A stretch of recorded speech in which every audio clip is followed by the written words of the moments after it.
জল রং দিয়ে আঁকছে বাংলার গ্রাম মাঠের বাহারি ছবি। পোস্টারে ফুটিয়ে তুলছে আবহমান গ্রাম বাংলার ঐতিহ্য।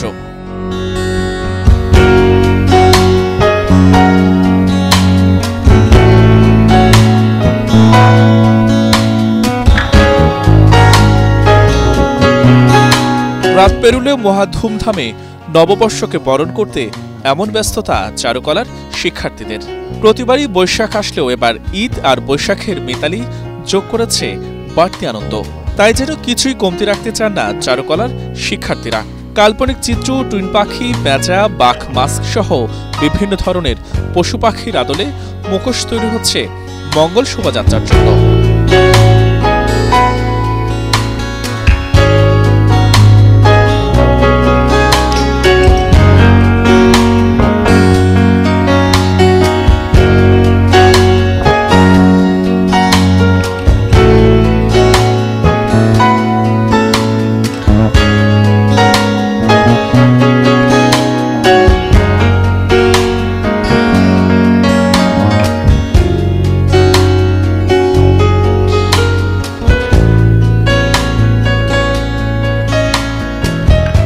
মাস্ক হয় আপনার পেঁচা, বাঘ এগুলোর উপরে নকশাগুলো করা হচ্ছে। এবার হচ্ছে নতুনের মধ্যে আপনার হাতি আছে, যেটা হচ্ছে আমরা নতুন করা হয়েছে এবছর। আর এছাড়া হচ্ছে বাংলা ফোক মোটিভ থেকে ইন্সপায়ার হয়ে বিভিন্ন স্ট্রোকে কাজ করা হচ্ছে বা হচ্ছে বিভিন্ন ডিজাইন করা হচ্ছে, আলপনা করা হচ্ছে। সবাই অ্যাকচুয়ালি যে বৈশাখে আমার জন্য একটু কালারফুল জিনিসপত্র চাচ্ছে আর কি, মেনলি কালারফুল একটু নকশাদার। আমাদের কাছে এটা সবসময় আনন্দের বিষয় এটা। আর আমার ক্ষেত্রে হচ্ছে এবার আমাদের শেষ বর্ষ চলছে, মাস্টার্স শেষ ফাইনালে আছি, তো ওই জায়গা থেকে হচ্ছে আমাদের আবেগটা একটু বেশি কাজ করছে আর কি। এটা হলো মাস্কের জন্য শেষ প্রস্তুতি যেহেতু চলছে, তো মাস্ক আমাদের বায়াররা আসবে, তো সন্ধ্যার মধ্যে দেখা যাবে যে এখানে অনেক মাস্ক বিক্রি হয়ে যাবে। তো বিক্রি হওয়ার জন্য আগে থেকেও কিছু প্রস্তুতি রাখা লাগবে, যেগুলো বিক্রি হয়ে যাবে যাতে এরপরে আরও মাস্ক তৈরি করা যায়। তো এখন বাঘের মাস্ক, তারপরে পেঁচা, হাতি এসবের প্রস্তুতি চলছে, যাতে একটু আগে থেকে রেডি থাকলে যাতে এটার উপরে সবই সেল হয়ে যাবে। হ্যাঁ, সন্ধ্যার পরে সাধারণত মানুষের ভিড় আরও বাড়তে থাকে রাত পর্যন্ত। সারা বছর একটা প্রেশারের মধ্যে বলতে গেলে যায়, ক্লাস, পরীক্ষা, এটা সেটা, তো এই সময় একটু রিল্যাক্সের জন্য এটা থাকে আমাদের বৈশাখটা। হ্যাঁ, যদিও এটা মানে খুবই হেক্টিক, কারণ কি অনেক কাজের চাপ, কিন্তু তারপরেও এটা করতে আমার অনেক ভালো লাগে। সবাই সিনিয়র জুনিয়ররা মিলে নববর্ষকে ঘিরে আসলে আলাদা করে কোনো কিছু না, সবসময় আমরা এই সেম জিনিসটাই করে আসতেছি। তো আঁকার ক্ষেত্রে আসলে আমরা আলপনা করছি, কজ আলপনা বাঙালি সংস্কৃতির একটা অংশ। আর ডিজাইনটা খাওয়া দাওয়া, কজ আমরা সবাই যখন কাজ করি এখানেই খাওয়া দাওয়া হয়, দেন আপনার কাজ করে একসাথে, সবার সাথে দেখা শোনা, সবাই আসে একসাথে।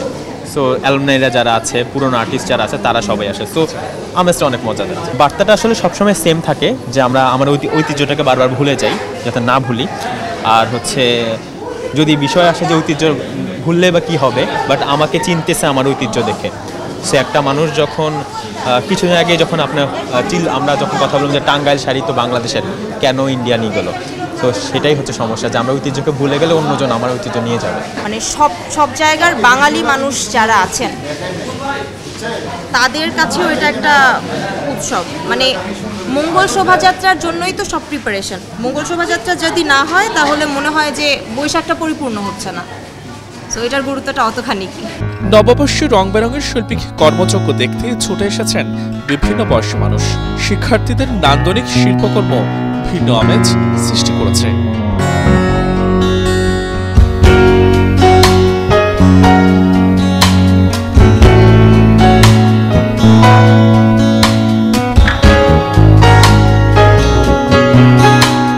ওয়ালটন এসিতে ইনস্টলেশন একদম ফ্রি। এবার সবচেয়ে বেশি যে মজাটা হয়েছে সেটা হচ্ছে যে ঈদের পরেই আসলে নববর্ষ এলো। শুধু তাই না, একই সাথে আপনি জানেন যে আদিবাসীদের যে নানা ধরনের উৎসব, বিহু, সাংগ্রেন, এই সমস্ত কিছুও কিন্তু এখন চলছে। সমস্ত মিলে আমার মনে হয় যে একটা দীর্ঘ সময়ের এখন উৎসব।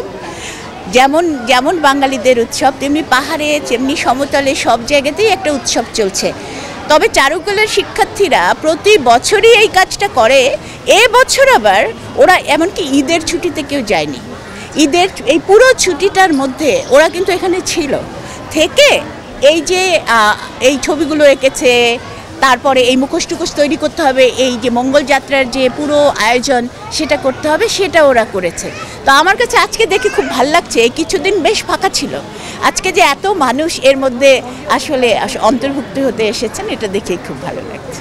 পহেলা বৈশাখ নিয়ে প্ল্যান হচ্ছে, এই তো আসবো মঙ্গল শোভাযাত্রায়, একটু ঘোরাফেরা করব, নতুন বছরটা পালন করব, নতুনভাবে শুরু করব।